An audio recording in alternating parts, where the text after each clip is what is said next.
ಈಗಾಗಲೇ ಸದನದ ಒಳಗೂ ಹೊರಗೂ ಪಾಕ್ ಪರ ಘೋಷಣೆ ವಿಚಾರ ಯಾವ ರೀತಿ ಕಿಚ್ಚನ್ನ ಹಚ್ಚಿದೆ, ಜೊತೆಗೆ ಹೇಗೆ ಹೋರಾಟದ ಅಸ್ತ್ರವನ್ನ ಬಿಜೆಪಿ ಪ್ರಯೋಗ ಮಾಡ್ತಾ ಇದೆ ಅನ್ನೋದನ್ನ ನೋಡ್ತಾ ಇದ್ರಿ.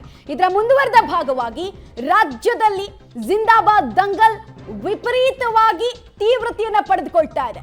ರಾಜಭವನ ಅಂಗಳವನ್ನ ಕೂಡ ಪಾಕ್ ಪರ ಘೋಷಣೆ ಪ್ರಕರಣ ಈ ಮೂಲಕ ತಲುಪಿಯಾಗಿದೆ. ಸರ್ಕಾರದ ವಿರುದ್ಧ ರಾಜಭವನದ ಮೆಟ್ಟಿಲೇರೋದಕ್ಕೆ ಬಿಜೆಪಿ ನಾಯಕರು ನಿರ್ಧರಿಸಿದ್ರು, ಅದೇ ರೀತಿ ನಡ್ಕೊಟ್ರು. ವಿಧಾನಸೌಧದಿಂದ ರಾಜಭವನದ ತನಕ ಪಾದಯಾತ್ರೆ ಮೂಲಕ ಸರ್ಕಾರಕ್ಕೆ ಪ್ರತಿಭಟನೆಯ ಬಿಸಿಯನ್ನ, ಪ್ರತಿರೋಧದ ಬಿಸಿಯನ್ನ ಮುಟ್ಟಿಸೋದಕ್ಕೆ ಅಂತ ಹೇಳಿ ಸಿದ್ಧತೆಯನ್ನು ಮಾಡಿಕೊಂಡ್ರು. ಅದೇ ರೀತಿ ನಡೆದುಕೊಂಡು ಕೂಡ ಬಂದ್ರು. ಈ ಮೂಲಕ ರಾಜ್ಯಪಾಲರ ಇಂಟರ್ವೆನ್ಷನ್ ಅನ್ನ ಕೇಳ್ತಾ ಇದೆ ಬಿಜೆಪಿ. ಹಾಗೆ ಇಡೀ ಇಶ್ಯೂವನ್ನ ಲೋಕಸಭೆ ಚುನಾವಣೆ ತನಕ ಜೀವಂತವಾಗಿ ಇಡೋದಕ್ಕೆ ಏನೆಲ್ಲ ತಯಾರಿ ಬೇಕೋ, ಪ್ರಯತ್ನ ಬೇಕೋ ಅದೆಲ್ಲವನ್ನ ಮಾಡ್ತಾ ಇದ್ದಾರೆ ಬಿಜೆಪಿ ನಾಯಕರು. ನಿನ್ನೆ ಇಡೀ ದಿನ ಸದನದ ಕಲಾಪ ಆಪೋಷಣ ಆಗಿದ್ದು ಇದೇ ವಿಚಾರಕ್ಕೆ. ಇವತ್ತು ಕೂಡ ಇಡೀ ದಿನ ಆಲ್ಮೋಸ್ಟ್ ಇದೇ ವಿಚಾರಕ್ಕೆ ಆಪೋಷಣ ಆಗೋದ್ರ ಮುನ್ಸೂಚನೆ ಅರ್ಧ ದಿನದಲ್ಲಿ ಈಗಾಗಲೇ ಸಿಕ್ಕಿದೆ. ನೀವು ನೋಡ್ತಾ ಇದ್ದೀರಾ, ಯಾವಾಗ ಇಡೀ ಇನ್ಸಿಡೆಂಟ್ ಆಯ್ತು, ನಾಸೀರ್ ಹುಸೇನ್ ಅವರು ರಾಜ್ಯಸಭೆ ಚುನಾವಣೆಯಲ್ಲಿ ಗೆದ್ರು, ಆ ಸಂದರ್ಭಕ್ಕೆ ಸಂಬಂಧಪಟ್ಟಂತಹ ಇಶ್ಯೂ ಇಡೀ ರಾಜ್ಯದಲ್ಲಿ ಕೋಲಾಹಲವನ್ನ ಎಬ್ಬಿಸಿದೆ.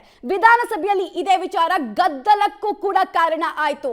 ಸದನದ ಬಾವಿಗೆ ಇವತ್ತು ಕೂಡ ಸದನ ಸ್ಟಾರ್ಟ್ ಆಗ್ತಾ ಇದ್ದ ಹಾಗೆ, ಕಲಾಪ ಸ್ಟಾರ್ಟ್ ಆಗ್ತಾ ಇದ್ದ ಹಾಗೇನೆ ಬಿಜೆಪಿಯ ನಾಯಕರು, ಜೆಡಿಎಸ್ ನ ನಾಯಕರು ಆಕ್ರೋಶವನ್ನ ವ್ಯಕ್ತಪಡಿಸಿದ್ರು, ಧರಣಿಯನ್ನ ಅಲ್ಲೇ ನಡೆಸಿದ್ರು. ಈ ಕಡೆಗೆ ಸಿಎಂ ಸಿದ್ದರಾಮಯ್ಯ ಅವರು ಈ ವಿಚಾರವಾಗಿ ಅಸಮಾಧಾನವನ್ನ ಎಷ್ಟೇ ವ್ಯಕ್ತಪಡಿಸಿದ್ರು ಕೂಡ ಬಿಜೆಪಿ ನಾಯಕರು ಅವರ ಮಾತಿಗೆ ಸೆಡ್ಡು ಹೊಡೆದು ಸಭಾತ್ಯಾಗವನ್ನ ಮಾಡೋ ಕೆಲಸವನ್ನ ಕೂಡ ಮಾಡಿದ್ರು. ಅಟ್ ದ ಸೇಮ್ ಟೈಮ್ ರಾಜಭವನಕ್ಕೂ ಕೂಡ ಚಲೋ ಕೊಟ್ಟಂತಹ, ಕರೆ ಕೊಟ್ಟಂತಹ ವಿಚಾರ ಕೂಡ ನಡೀತು. ರಾಜಭವನ ಚಲೋದಲ್ಲಿ ಆಲ್ಮೋಸ್ಟ್ ಎಲ್ಲ ಬಿಜೆಪಿ ನಾಯಕರು ಕೂಡ ಪಾಲ್ಗೊಂಡ್ರು. ಸರ್ಕಾರದ ವಿರುದ್ಧ ಆಕ್ರೋಶ ವ್ಯಕ್ತಪಡಿಸಿದ್ರು. ಹಾಗೆ ಸರ್ಕಾರದ ತನಿಖಾ ವೈಖರಿನೇ ನಮಗೆ ತೃಪ್ತಿ ತಂದಿಲ್ಲ ಅಂತ ಸ್ಪಷ್ಟಪಡಿಸಿದ್ರು. ತನಿಖಾ ವರದಿ ಇಡೀ ಪ್ರಕರಣವನ್ನ ಮುಚ್ಚಿ ಹಾಕುವಂತಹ ಷಡ್ಯಂತ್ರ ಅಂತ ಹೇಳಿ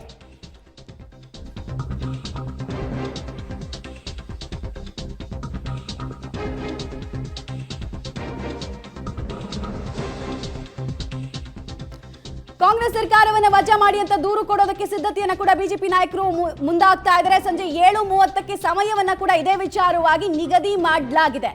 ರಾಜಭವನದ ಇಂಟರ್ವೆನ್ಷನ್ ಅನ್ನ ಈ ಪ್ರಕರಣದಲ್ಲಿ ಬಯಸ್ತಾ ಇದೆ ಬಿಜೆಪಿ. ಕಾಂಗ್ರೆಸ್ ಸರ್ಕಾರ ವಜಾ ಆಗಬೇಕು, ಸರ್ಕಾರದ ತನಿಖಾ ವೈಖರಿ ಯಾರನ್ನೋ ರಕ್ಷಿಸೋ ರೀತಿ ಇದೆ ಅನ್ನೋದನ್ನ ಈ ಮೂಲಕ ಬಿಜೆಪಿ ನಾಯಕರು ಹೇಳ್ತಾ ಇದ್ದಾರೆ. ಸೊ ಸಂಜೆ ಇನ್ಯಾವ ರೀತಿಯಾದಂತಹ ಹೈಡ್ರಾಮಾಕ್ಕೆ ರಾಜ್ಯ ರಾಜಕಾರಣ ಸಾಕ್ಷಿಯಾಗುತ್ತೆ ಅನ್ನುವಂತಹ ಕುತೂಹಲ. ಇನ್ನೊಂದು ಕಡೆಗೆ ವಿಂಡೋದಲ್ಲಿ ನೀವು ನೋಡ್ತಾ ಇದ್ದೀರಾ, ಬಿಜೆಪಿಯ ಪ್ರತಿಭಟನೆ ರಾಜ್ಯದ ಮೂಲೆ ಮೂಲೆಯಲ್ಲೂ ಕೂಡ ಹೇಗೆ ವ್ಯಕ್ತ ಆಗ್ತಾ ಇದೆ ಅನ್ನೋದನ್ನ ನೀವು ಗಮನಿಸ್ತಾ ಇದ್ದೀರಾ.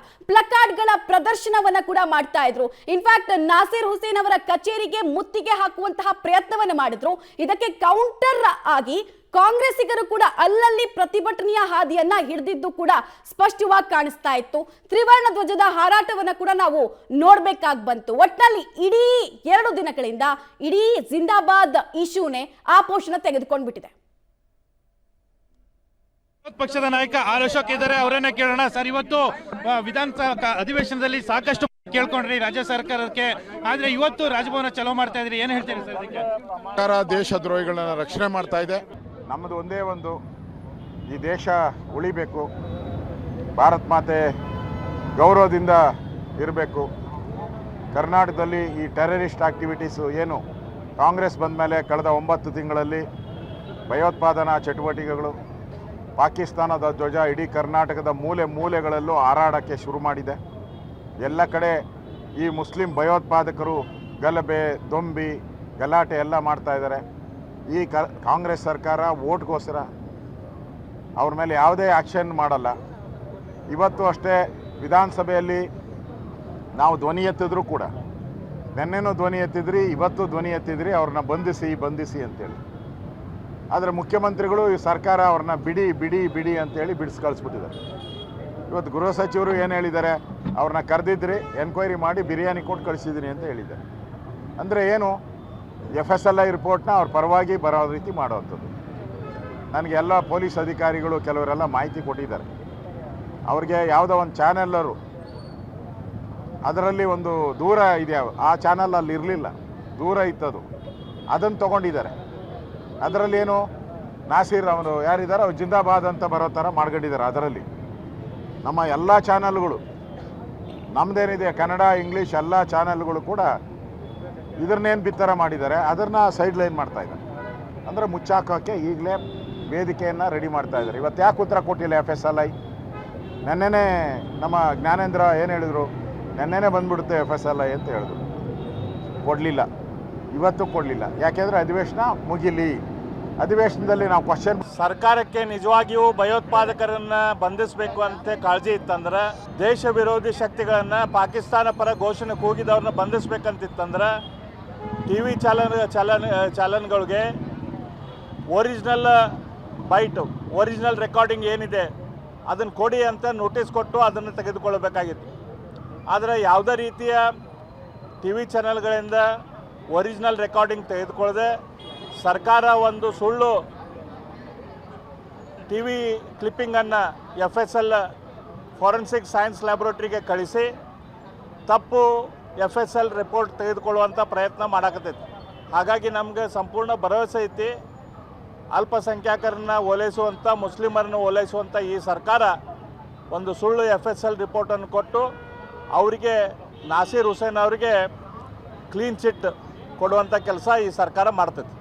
ಇಲ್ಲಿ ಭಯೋತ್ಪಾದನೆ ಚಟುವಟಿಕೆ, ನಮ್ಮ ಯೋಧರ ಹತ್ಯೆ ಮಾಡ್ತಾರೆ. ನಮ್ಮ ಯೋಧರ ಹತ್ಯೆ ಮಾಡೋರು ಇವ್ರಿಗೆ ಮಿತ್ರರ, ನಮ್ಮ ಗಡಿ ಒಳಗಡೆ ಬಂದು ಭಯೋತ್ಪಾದನೆ ಮಾಡೋರು ಇವ್ರ ಮಿತ್ರರ, ರಕ್ತದ ಓಕಳಿಯನ್ನು ಆಡೋರು ನಮ್ಮ ಸೈನಿಕರ ರಕ್ತದ ಓಕಳಿಯನ್ನು ಇವ್ರ ಮಿತ್ರರ. ಇದು ಅವರ ಮನಸ್ಥಿತಿ ಮತ್ತು ನಿಜವಾದ ಸತ್ಯವನ್ನು ಹರಿಪ್ರಸಾದ್ ಹೇಳಿದ್ದಾರೆ. ಕಾಂಗ್ರೆಸ್ ಯಾರ ಪರವಾಗಿದೆ ಅನ್ನೋದು ಭಾಳ ಸ್ಪಷ್ಟವಾಗಿದೆ. ತಾವು ಕೂಡ ಎನ್ಐಎನ ಪತ್ರ ಬರೆಯುವಂಥದ್ದು ಏನಾದರೂ ರಾಜ್ಯ ನಾಯಕರು ತಾವು? ಇಲ್ಲ, ನಾವು ಈಗ ಅದನ್ನು ಇಲ್ಲಿ ಏನು ಇಂಕ್ವೈರಿ ಆಗ್ತದೆ ನೋಡಿಕೊಂಡು ನಾವು ನಮ್ಮ ಸೆಂಟ್ರಲ್ ಹೋಮ್ ಮಿನಿಸ್ಟರ್ಗೆ ಪತ್ರ ಬರೀತೀವಿ. ಮೊನ್ನೆ ರಾಜ್ಯಸಭೆಯಲ್ಲಿ ಗೆದ್ದಂಥ ಸೈಯದ್ ನಾಸೀರ್ ಹುಸೇನ್ ಅವರು ಪರ್ಮಿಷನ್ ತಗೊಂಡು 25 ಜನರನ್ನ ಕರ್ಕೊಂಡು ಬಂದಿದ್ದಾರೆ.